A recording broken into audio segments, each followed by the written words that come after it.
अच्छा, तो अपनी माँ से ही पूछो कि कल सुबह से कहाँ गायब थी और रात भर किसके साथ रंगरलियां मनाई। और ये पाप के पैसे कहाँ से लाए हैं? ये पाप के पैसे नहीं है माँ जी। बोलते हुए प्रिया की आंखों से आंसू गिरने लगे और वह नीचे से पैसों का लिफाफा उठाने लगी। तभी पीछे से किसी की आवाज आई। राजेश और उसकी माँ ने चौंक कर दरवाजे की तरफ देखा। राजेश की उम्र का ही एक आदमी दरवाजे से जल्दी में अंदर आया। उस आदमी को देखकर राजेश और उसकी माँ के होश उड़ गए, क्योंकि वह तो प्रिया अपने कमरे से बाहर निकली।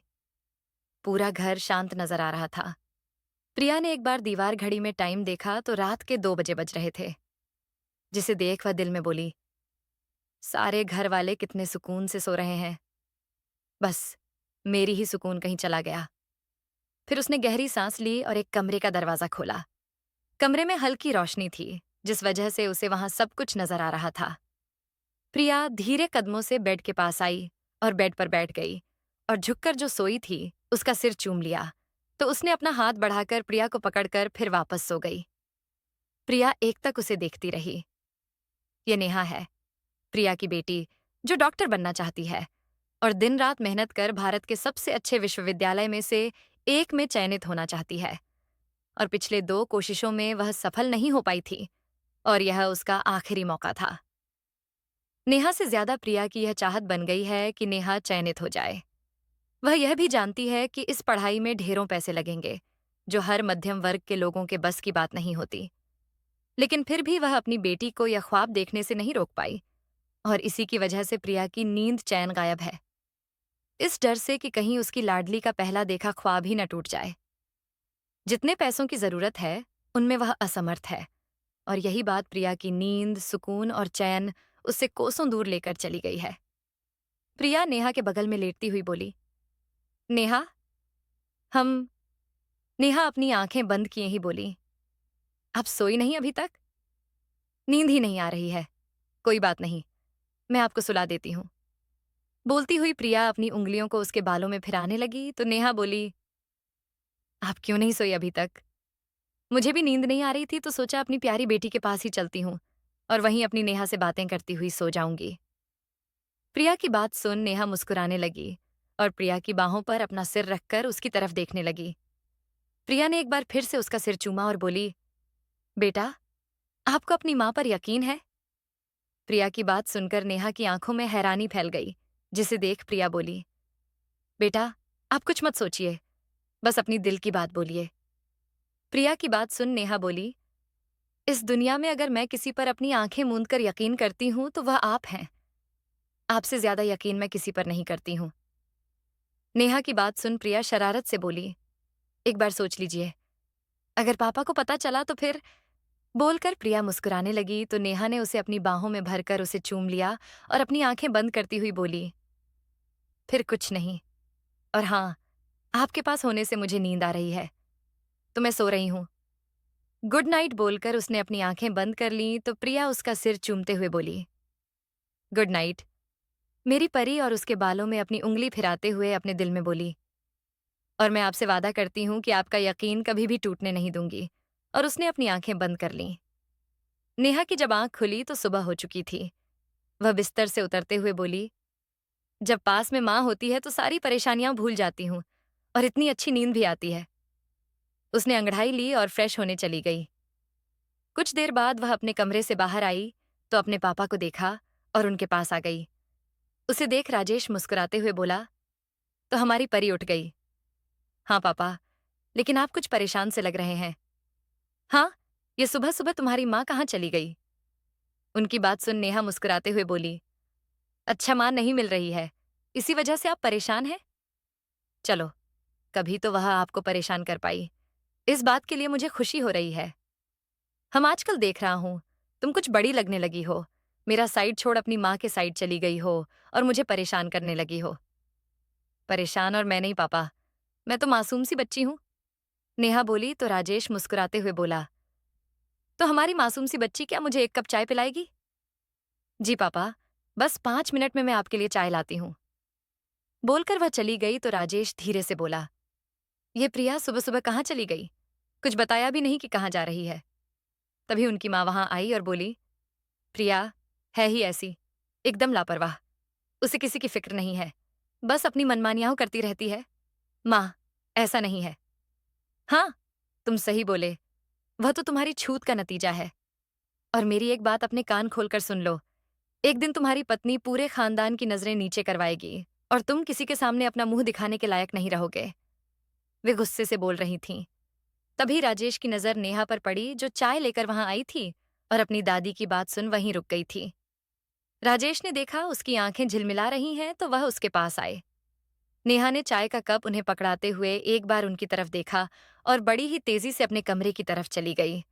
राजेश बेबसी से नेहा को जाते हुए देखता रहा और उसकी आंखों से ओझल हो जाने पर दुखी होकर अपनी मां की तरफ देखा तो वह नाराजगी से राजेश की तरफ देखने लगी।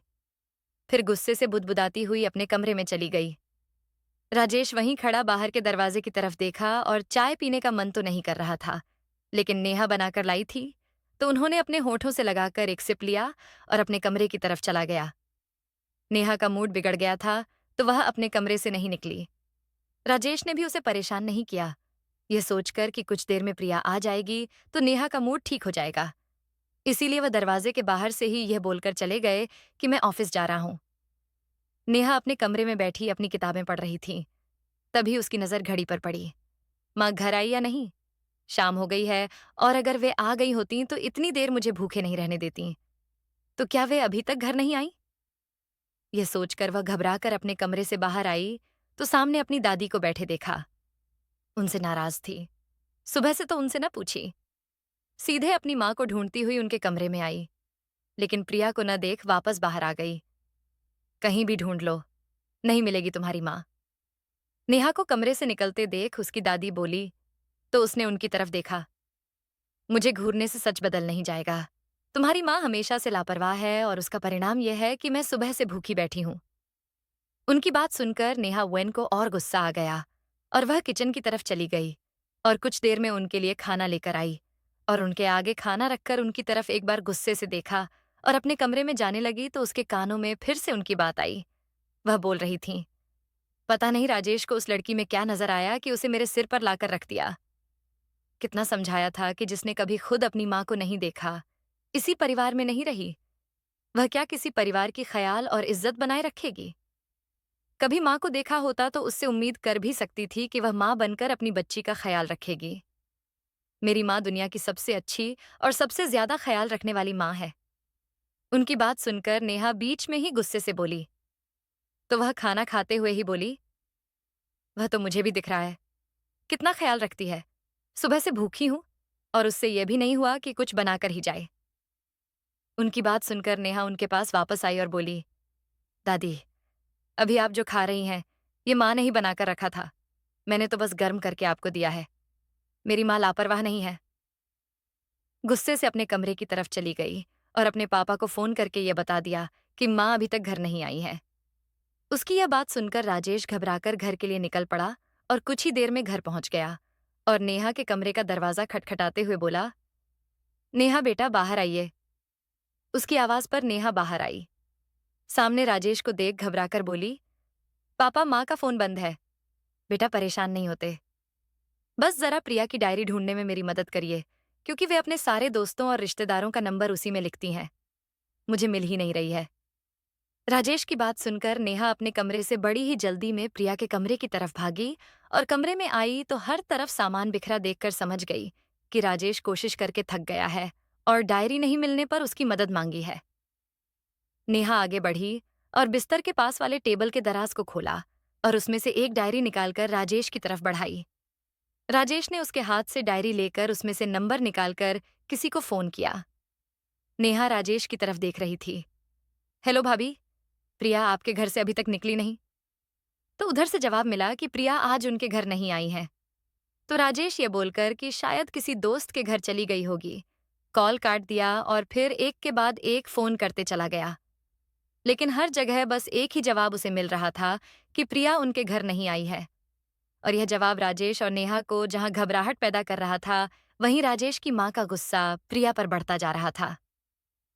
सुबह जब मैंने बोला था तो बहुत ही बुरा लगा था तुम दोनों को। अब क्या हुआ? अब क्यों परेशान हो रहे हो? एक दिन तो यह होना ही था। पिछले 10 दिनों से मैं उसका चाल चलन देख रही थी। किसी से फोन पर बातें कर रही थी।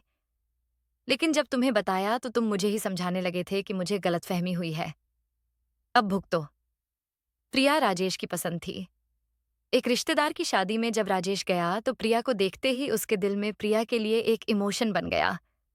उसका चुप चुप रहना और किसी भी बात का बड़े ही धीरे से जवाब देना। पता नहीं क्या लगा राजेश को, और उसने अपने माँ पापा के सामने प्रिया से शादी करने का प्रस्ताव रख दिया। माँ ने तो ये बात सुनकर बवाल मचा दिया, लेकिन उसके पापा ने उसका साथ दिया और प्रिया उसकी जिंदगी में शामिल हो गई। राजेश प्रिया को अपना बनाकर जितना खुश था, उसकी माँ उतनी ही दुखी थी। और राजेश जहां प्रिया को दुनिया की हर खुशियां देने की कोशिश करता रहता था, वहीं उसकी माँ प्रिया को दुनिया भर के ताने सुनाती आई थी। प्रिया कितनी भी कोशिश करती कि वे उसके कामों से खुश हो जाएं, वे उतनी ही नाराज होती चली गईं, जो राजेश के साथ साथ बाकियों को भी बुरा लगता। लेकिन वे कुछ कर नहीं पा रहे थे। और आज तो प्रिया ने कुछ गलती कर दी थी, तो आज तो वे अपनी इतनी बरसों की तमन्ना जी भरकर पूरी करने में लगी हुई थीं। जिससे परेशान होकर राजेश बोला, बस माँ, अभी और कुछ मत बोलिए, अभी मुझे प्रिया को ढूंढने दीजिए। ये बोलकर राजेश घर से बाहर चला गया और नेहा बाकी के लोगों को कॉल करने लगी। राजेश पुलिस के पास गया तो वहीं 24 घंटे वाली बात सुनने को मिली। राजेश ने आसपास के अस्पतालों में भी एक्सीडेंट के केस में ढूंढा, लेकिन वे नहीं मिली। 4 हॉस्पिटल में ढूंढकर वे जब 5वें में आया तो उसे बताया गया कि आज सुबह किसी की एक्सीडेंट में मौत हुई है। तो वे थोड़ा घबरा गया, क्योंकि जहां यह घटना हुई थी वह जगह उसके घर के पास ही है। तभी एक वार्ड बॉय राजेश के पास आया और बोला, सर चलिए, आप अपनी वाइफ की। उसकी बात सुन राजेश ने उसे घूर कर देखा तो वह चुप हो गया। राजेश किसी तरह हिम्मत करके उसके साथ चला गया। उसका हर कदम बड़ी ही मुश्किल से उठ रहा था और दिल से यही दुआ निकल रही थी कि उस कमरे में प्रिया ना हो। सर, आप देख लीजिए, वह बोला तो राजेश ने एक बार उसे देखा और फिर आगे बढ़ गया और धीरे धीरे कदमों से वहां पहुंचा। उसकी हिम्मत नहीं हो रही थी कि उसके ऊपर से चादर हटाकर देखे। उसकी हालत समझ वह वार्ड बॉय आगे बढ़ा और धीरे से चादर हटाई तो राजेश के दिल ने बोला, नहीं, मेरी प्रिया नहीं है। और वह बड़ी ही तेजी से वहां से बाहर चला आया। सारी जगह ढूंढकर वह थक गया था। रात से सुबह हो गई, लेकिन प्रिया उसे कहीं नहीं मिली। और 24 घंटे हो जाने की वजह से पुलिस ने भी राजेश की कंप्लेंट लिख ली थी और उसे यकीन दिलाया कि बहुत जल्द वे उसकी प्रिया को ढूंढ निकालेंगे। राजेश पुलिस स्टेशन से घर के लिए निकल गया। उधर घर पर नेहा की दादी नेहा से बोली, क्या इंतजार कर रही हो? अब तुम्हारी माँ कभी वापस नहीं आएगी, वे कड़वी जुबान में बोली। उनकी बात सुनकर नेहा दुखी होकर बोली, दादी, आपको मेरी माँ नहीं पसंद है, तब भी आप यह बात मत बोलिए। वे आपकी बहू हैं तो मेरी माँ भी हैं, और शायद आपको भी पता होगा कि बच्चे के लिए उसकी माँ क्या होती है। नेहा की बात सुन वे कुछ नहीं बोली। तभी दरवाजे पर दस्तक हुई तो नेहा अपने आंसू साफ करते हुए दरवाजा खोला तो सामने राजेश को देख बोल पड़ी, पापा, माँ, मिली आपको? राजेश ने नहीं में अपना सिर हिलाते हुए मायूस सा अंदर आया। नेहा उसके पीछे अंदर चली आई। मैं बोलती हूँ वो 2 चीजें। तभी नेहा ने अपनी आंसू भरी आंखों से अपनी दादी की तरफ देखा तो वे चुप हो गईं। एक तो माँ का कहीं पता नहीं चल रहा था और ऊपर से दादी की कड़वी बातें माँ के लिए नेहा परेशान हो रही थी। पापा, माँ कहाँ है? किस हाल में है, कुछ पता नहीं चल रहा है, नेहा बोली। तो राजेश ने उसकी तरफ बेबसी से देखा। पापा, हमें ऐसे नहीं बैठना है, चलिए हम माँ को ढूंढते हैं। कल से वह गायब हैं और हमें उनके बारे में कुछ पता नहीं है, नेहा तड़प कर बोली। तो राजेश कुर्सी से उठकर खड़ा हुआ। बिना मतलब के परेशान होने का इन दोनों को शौक है, वह मिलेगी ही नहीं, वे फिर से अपनी कड़वी जुबान में बोलीं। तो राजेश ने दुखी होकर अपनी माँ की तरफ देखा तो वह चुप हो गईं। तभी दरवाजे पर दस्तक हुई तो नेहा जल्दी से दरवाजे की तरफ लगभग भागते हुए आई और दरवाजा खोला। माँ बोलकर वह प्रिया से लिपट गई। राजेश की नजर भी दरवाजे की तरफ थी। प्रिया को देख वह आगे बढ़ा। माँ, अब कहाँ चली गई थीं? आपको पता है, मैं और पापा आपके लिए कितना परेशान थे, नेहा बोली। तो प्रिया प्यार से उसका गाल छूते हुए बोली, अब तो आ गई हूं, अब परेशान मत हो। बोलती हुई वह नेहा के साथ अंदर आई और जैसे ही उसकी नजर अपनी सांस पर गई तो वह रुक गई और वह अपने हाथों में पकड़े एक लिफाफे को नेहा की तरफ बढ़ाती हुई बोली, ये लिफाफा अंदर ले जाकर रख दे। प्रिया के हाथों से लिफाफा छीनकर उसकी सांस फेंकती हुई गुस्से से बोली, अच्छा, तो तुम कल ये काम करने गई थी? उनकी बात सुनकर प्रिया हैरानी से उनकी तरफ देखने लगी। गुस्से से उनका चेहरा लाल हो रहा था। वे अपनी अंगारे भरी आंखों से प्रिया को इस तरह देख रही थीं जैसे उसे अभी अभी जला देंगी अपनी नजरों से। लेकिन प्रिया अभी भी हैरानी से उन्हें देख रही थी। नेहा और राजेश भी उन्हें हैरानी से देख रहे थे। तुम मेरे घर को समझती क्या हो? और तुम्हारी हिम्मत कैसे हुई ऐसे पैसे लाने की? और तुम वापस ही क्यों आई? अभी इसी वक्त अपने ये पैसे उठाओ और इस घर से निकल जाओ। वह गुस्से से बोली, माँ, आप ये क्या बोल रही हैं? और प्रिया इस घर से क्यों जाएगी? क्या कल से आपने देखा नहीं कि हम कितने परेशान हैं? और अभी आई है तो उसका हाल पूछने के बदले उसे घर से निकल जाने के लिए बोल रही हैं। राजेश उनकी बात सुन दुखी होकर बोला, तो वह गुस्से दो से बोली, तुम चुप रहो, मेरी बात काटने की जरूरत मत करो। तुमने इतने साल अपनी मनमानी कर ली, लेकिन आज अगर तुम कुछ बोले तो राजेश समझ लो, बहुत बुरा हो जाएगा। प्रिया की नजर नेहा पर गई तो वह बोली, नेहा बेटा, आप अभी अपने कमरे में जाओ, मैं माँ जी से बात करती हूँ। खबरदार नेहा, तुमने जो इन पैसों को हाथ भी लगाया तो? वे बीच में गरज कर बोली, क्योंकि नेहा झुककर लिफाफा उठाने लगी थी। तो प्रिया बोली, माँ, आप मुझसे नाराज हैं तो मुझे डांटिए, लेकिन नेहा को अभी जाने दीजिए। तुम क्या चाहती हो? तुम्हारे पाप की कमाई से इस घर में खुशियां होंगी। तेन पाप। प्रिया इतना ही बोल पाई और उसके चेहरे पर दर्द ही दर्द फैल गया। वह अपनी हैरानी भरी नजरों से बस उन्हें देखती ही रह गई। ऐसा लग रहा था मानो उसके इर्द गिर्द आग लगा दी गई हो और उस आग की गर्मी उसे झुलसा रही हो। नेहा और राजेश का भी यही हाल था। ऐसे क्या देख रही हो? जब कल इस घर से तुम पाप करने गई। बस बस माँ, ऐसा मत कहिए। प्रिया बीच में ही तड़प कर बोल उठी, ये तुम्हें सोचना चाहिए था कि जब तुम ये पाप करके आओगी तो तुम्हें ये सब सुनना पड़ेगा। वह अपनी जुबान से आग उगलती हुई बोली।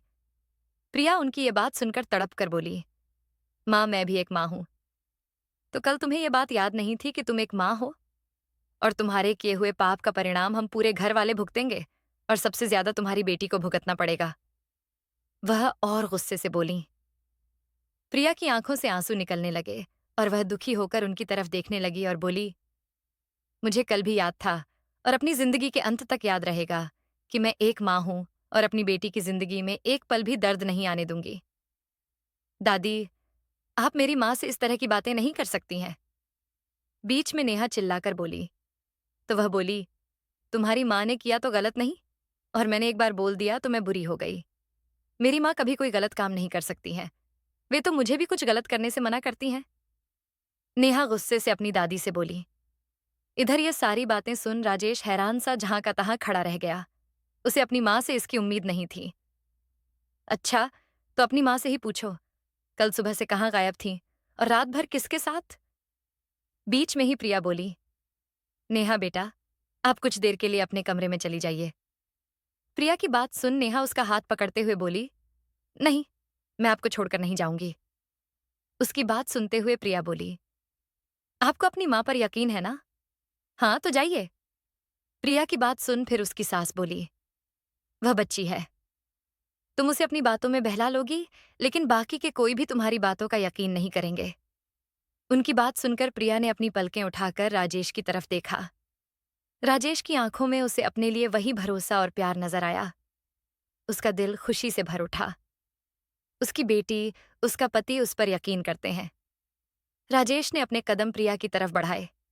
तभी प्रिया बोली, माँ, हर कोई बेबसी में अपने कदम गलत रास्ते पर नहीं बढ़ाते हैं, और जो माँ होती है, वे कितनी भी मजबूर क्यों ना हो जाए, वे भूल से भी गलती नहीं करती। माँ, आज आपकी ये बातें सुनकर दिल बहुत दुखी हो रहा है, ये जानकर कि आप खुद एक माँ होकर एक माँ को नहीं समझ सकीं। हर रात के अंधेरे में पाप नहीं होता। हर घर से निकलने वाले कदम पाप के लिए नहीं निकलते।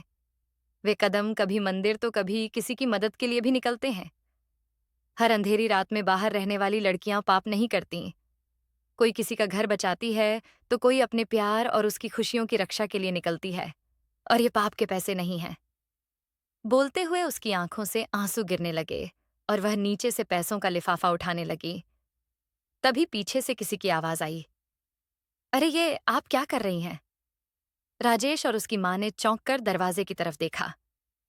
राजेश की उम्र का ही एक आदमी दरवाजे से जल्दी में अंदर आया और प्रिया से पहले पैसों का लिफाफा खुद उठाकर उसके हाथों में देते हुए प्रिया से बोला, आपको अभी ऐसा कुछ नहीं करना चाहिए। अभी आपको आराम करना चाहिए। आपकी जिद की वजह से आपको यहाँ लाया हूं और आप तो अपना ख्याल ही नहीं रख रही हैं। उसे देख प्रिया हैरानी से उसे देखने लगी। प्रिया की आंखों में साफ नजर आ रहा था कि उसे यहाँ देख प्रिया को अच्छा नहीं लगा। प्रिया को हैरानी से अपनी तरफ देखते देख वह बोला, वो आप मेरी गाड़ी में ही अपना ये सामान छोड़ आई थीं। वहीं लौटाने आया था। राजेश प्रिया के पास आ चुका था और उस अनजान से बोला, प्रिया को क्या हुआ है? राजेश की बात सुनकर प्रिया जल्दी से बोली, कुछ भी तो नहीं हुआ मुझे। और वह जल्दी से उस अनजान आदमी के हाथों से पैकेट लेते हुए उसे धन्यवाद बोली। उस अनजान व्यक्ति ने कुछ सोचते हुए एक बार प्रिया की तरफ देखा।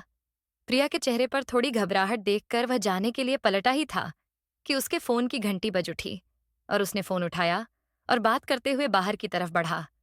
लेकिन उसके उठते कदम रुक गए और उसकी बातों से ऐसा लग रहा था जैसे कोई उससे किसी बात की जिद कर रहा हो और उधर वाला बात नहीं मान रहा हो। राजेश प्रिया का हाथ पकड़ते हुए बोला, चलो थोड़ी देर आराम कर लो। नहीं, पहले इसे बताना होगा कि ये कहाँ और किसके साथ रात बिताकर आई है, और तुम लोग सुन लो, इसके लिए इस घर में अब कोई जगह नहीं है। उन्होंने उस अजनबी का भी ख्याल नहीं किया और अपनी जुबान से प्रिया को घायल करती हुई बोली, तो वह अजनबी हैरानी से पीछे पलटा और उन्हें उसी हैरानी से देखा। चुप क्यों हो? मैंने कुछ पूछा है, जवाब दो। वह गुस्से से बोली तो उस अजनबी ने एक बार प्रिया की तरफ देखा और बोला, आप लोगों के बीच में बोलने के लिए मैं माफी चाहता हूं, लेकिन क्या आप मुझे ये बताएंगी कि आप भी एक औरत ही है ना? उस अजनबी की बात सुन वे भड़क उठी और खा जाने वाली नजरों से उसे देखते हुए बोली, मैं आपसे बात नहीं कर रही हूं। हाँ, यही बात से तो मैं हैरान हूं कि आप खुद एक औरत होकर किसी दूसरी औरत के साथ ऐसी बातें कर रही हैं। अगर यही बात इनके पति बोलते तो मुझे हैरानी नहीं होती, लेकिन आप खुद एक औरत होकर दूसरी औरत की इज्जत की इस तरह। उसने दुखी होकर उनकी तरफ देखा और अपने फोन पर किसी का नंबर डायल करने लगा और 2-3 मिनट के बाद उसने अपना फोन उनके सामने करते हुए बोला, ये देखिए, ये कल यही काम कर रही थी। उस फोन में नेहा की उम्र की ही एक लड़की हॉस्पिटल के कपड़ों में लेटी हुई थी। राजेश की मां ने उस अजनबी की तरफ हैरानी से देखा तो वह बोला, ये मेरी बेटी है। इसके पैदा होने के कुछ दिन बाद ही मेरी पत्नी इस दुनिया से चली गई। तब से ये मेरी जिंदगी की आखिरी खुशी है और अचानक से ये बीमार हो गई और जब डॉक्टर ने टेस्ट किया तो पता चला कि उसकी किडनी पूरी तरह खराब हो चुकी है। मैं कहाँ कहाँ उसके लिए गया, लेकिन हर जगह से निराशा ही हाथ लगी। और जब मैं हार गया और मान बैठा कि मेरी आखिरी खुशी मुझसे हमेशा के लिए दूर चली जाएगी, तब एक फरिश्ते के रूप में ये मेरी मदद करने आई और मेरे घर की आखिरी खुशी को हमसे दूर होने से बचाया। अगर आज ये मेरी बेटी को अपनी एक किडनी डोनेट नहीं करती तो मेरी बेटी हमेशा के लिए मुझसे दूर चली जाती। उसकी बात सुनकर राजेश ने प्रिया की तरफ देखा तो वे अपनी नजरें नीचे के खड़ी थीं। प्रिया, ये मैं क्या सुन रहा हूं? राजेश बोला तो प्रिया बोली, आपसे बिना पूछे करने के लिए मुझे माफ कर दीजिए, लेकिन इतनी बड़ी बात और अगर तुम्हें कुछ हो जाता तो नेहा और मेरा क्या होता? राजेश की बात सुनकर प्रिया ने राजेश की तरफ देखा। उसके चेहरे पर दर्द देखकर बोली, राजेश, मैं क्या करती? मैं एक माँ हूं और एक माँ अपने सामने किसी बच्चे की जान जाते नहीं देख सकती। माँ के लिए ना ही कोई बच्चा अपना होता है और ना पराया। माँ के लिए तो बच्चे बस बच्चे होते हैं। और जब मुझे पता चला कि मेरी मदद से वह बच सकती है तो मैंने वह कदम उठाया और बिना पूछे उठाया। इसलिए राजेश, क्या आप मुझे माफ कर सकते हैं? राजेश से कुछ बोला ही नहीं गया। वह बस उसे देखता रह गया। तभी नेहा दौड़ती हुई उसके गले से लग गई और रोती हुई बोली, माँ, आप ठीक तो है ना? आपको दर्द तो नहीं हो रहा? राजेश की माँ चुप थीं। बस उनकी नजर उस लिफाफे पर थी। प्रिया की नजर उन पर पड़ी तो वे उनके दिल की बात समझ गईं और बोलीं, माँ, हूं, और माँ कभी भी अपने बच्चों की जान बचाने के लिए किसी भी तरह का सौदा नहीं करती। माँ, ये पैसे मेरे हैं। मैंने अपने सारे गहने बेचे हैं और मेरे नाम जो मेरे पापा ने जमीन की थी, उसे बेचकर मैं नेहा की पढ़ाई के लिए पैसे लाई हूं। मैं माँ हूं और कोई माँ अपनी बच्ची की जान का सौदा नहीं करती। मैंने उसमें अपनी नेहा को देखा है और क्या मैं अपनी नेहा की खुशियों को उस तक पहुंचाने के लिए उससे सौदा कर सकती हूँ? नहीं कर सकती। प्रिया की बात सुनकर वे हैरानी से उसकी तरफ देखने लगीं। आज उनकी आंखों में कुछ अलग भाव हो रहे थे। प्रिया, तुम मुझसे एक बार बात करती।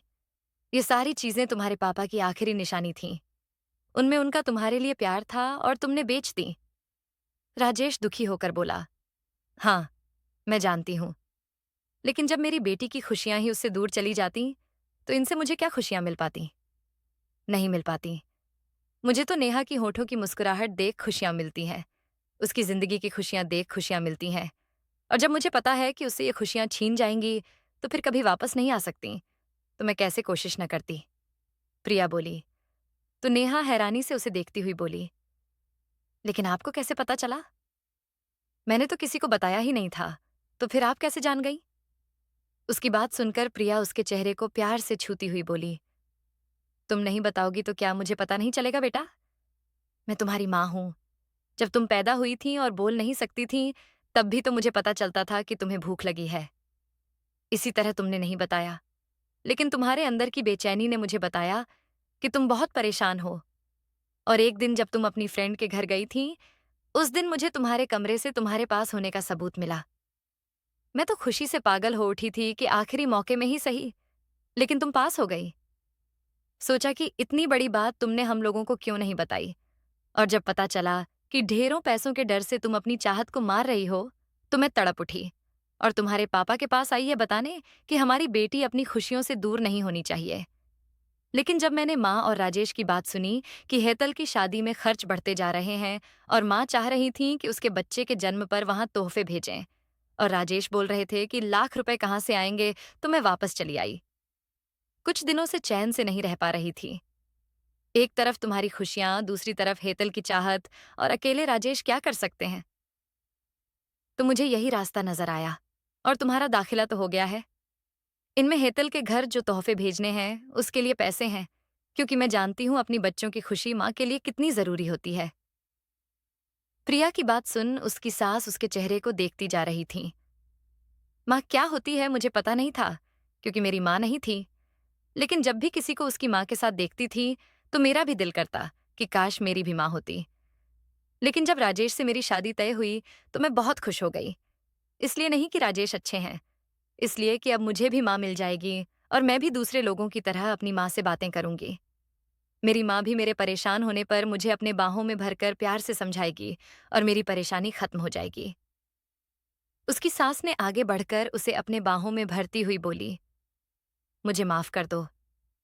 मैं कभी तुम्हारी माँ नहीं बन पाई। हमेशा तुम्हें बुरा भला बोलती रही, ये सोचकर कि बिन माँ के बच्चों को कुछ नहीं आता। लेकिन ये नहीं जान पाई कि मैं अपनी माँ के प्यार पाने के बाद भी सही मायने में एक माँ नहीं बन पाई, और तुम माँ का प्यार न पाकर भी एक अनोखी माँ बन पाई, जिसके दिल में हर बच्चे के लिए एक सा प्यार है। सच में आज मुझे भी तुमने ही माँ बनाया है। तुम ही मेरे घर की खुशी हो, तुम ही मेरे घर की लक्ष्मी हो। बोलते हुए वह रो पड़ी। राजेश उन दोनों को बस देख रहा था। बरसों पहले जो वह चाहा था, आज पूरा हुआ था। प्रिया की ममता ने उसे भी उसकी माँ दिला दी थी। नेहा भी उन दोनों के गले से लग गई। तो राजेश बोला, अरे आप तीनों गले लग गए, मुझे तो अकेला ही छोड़ दिए। तो उसकी बात सुन उसकी माँ बोली, बहुत प्यार कर लिया तुम्हें, अब बस अपनी बेटी को प्यार करूंगी। इस बार दिवाली अपने घर की लक्ष्मी के साथ मनाऊंगी। वाह, मेरा प्यार ही चला गया। वह शरारत से बोला तो सब मुस्कुराने लगे, और वह अजनबी बोला, सच में इस दुनिया में अगर कुछ सच्चा है, तो वह माँ का प्यार है। उससे सच्चा और निस्वार्थ प्यार कोई नहीं हो सकता। मैं हर माँ को सलाम करता हूँ कि वे अपने बच्चों के लिए इतना हौसला कहाँ से लाती हैं। आज मेरी बेटी ने बिन माँ के होते हुए प्रिया जी में अपनी माँ को देखा। माँ तो बस माँ होती है, न अपनी न पराई। उसकी बात सुन राजेश उसके कंधे पर हाथ रखते हुए बोला, सारी दुनिया ही इसी एक नाम पर झुकती है, और वो है माँ। फिर वे दोनों उन लोगों की तरफ देखने लगे जहां आज प्रिया को भी माँ का प्यार मिल रहा था। उसके चेहरे पर आज एक अलग खुशी नजर आ रही थी, जिसे देख राजेश के दिल को एक सुकून मिला। तो दोस्तों, प्रिया जी ने जो किया, क्या आपकी राय में सही किया या गलत? तो दोस्तों, यह थी आज की कहानी। इस कहानी के बारे में आपकी क्या राय थी? ये कमेंट बॉक्स में ज़रूर बताइए। अगर आपको कहानी पसंद आई हो तो वीडियो को लाइक करें और चैनल को सब्सक्राइब करें और बेल आइकन पर क्लिक करके इसे ऑल पर सेट करें ताकि आपको नए वीडियो की सूचना तुरंत मिल जाएगी। धन्यवाद।